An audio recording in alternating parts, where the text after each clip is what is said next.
hip hop, the hip it to the hip hip hop. You don't stop the rocker to the bang bang boogie. Say up jump the boogie to the rhythm of the boogie to beat. Avec Valérie Le Rouge, on avait montré il y a quelques semaines déjà la façade de ce lieu dédié à Bruxelles à l'art urbain, comme on dit. On va peut-être rentrer dedans maintenant. Oui, avec Inside. Ouais. Ça s'appelle Strocar Inside. Effectivement, donc direction Bruxelles pour découvrir un lieu qui a déjà eu 1000 vies. Hein. C'est un lieu qui a été autrefois patinoire, un garage, patinoire pour patins à roulettes. Et puis un supermarché. Et aujourd'hui, c'est devenu le temple du graffiti. 5000 mètres carrés, une aire de jeu pour les artistes de street art. Alors c'est marrant parce que Bruxelles a su s'imposer ces dernières années comme étant une des capitales européennes en ce qui concerne l'art contemporain, mais rien, pratiquement rien en matière de street art. Pourtant, des villes comme Charleroi ou Gand, eh bien, eux connaissent le street art et ce depuis les années 90. Donc ça y est, c'est chose faite, c'est réparé. Bruxelles a son temple du street art. Ça a ouvert il n'y a pas longtemps et déjà très respecté par ses pairs, puisque figurez-vous qu'il y a effectivement donc, toutes ces façades peintes par les artistes de street art, mais il y a aussi une exposition inédite de Banksy, la première en Belgique. Regardez. C'est beau, qu'est-ce que vous dites?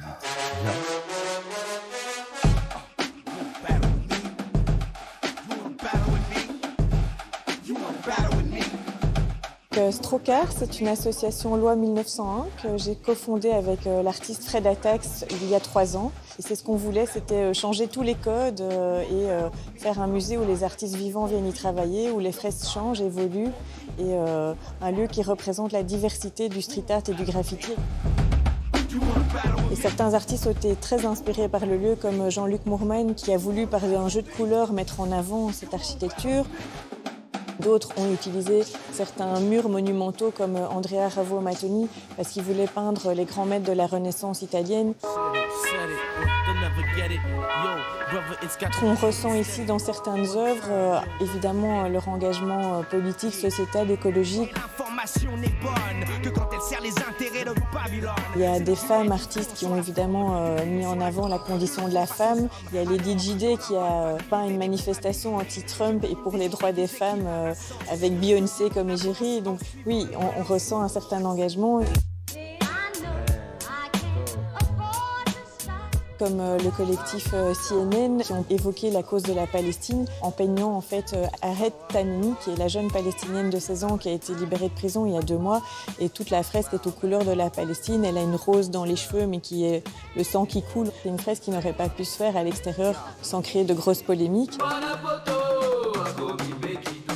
On a un artiste brésilien, Alexandre Queto, qui s'est inspiré d'un quartier de Bruxelles dans lequel se trouve la communauté africaine. Il représente des grands portraits de femmes en relief avec du tissu africain. Les femmes ont les mains coupées.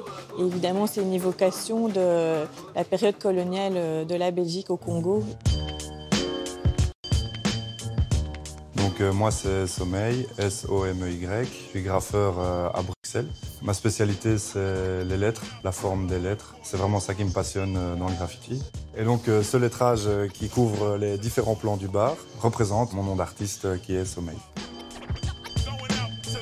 Alors je m'appelle Jaune, c'est mon nom d'artiste, comme la couleur. Je suis pochoiriste, donc je fais les petits personnages qui se trouvent derrière moi. Et je peins quasi exclusivement des mini-éboueurs.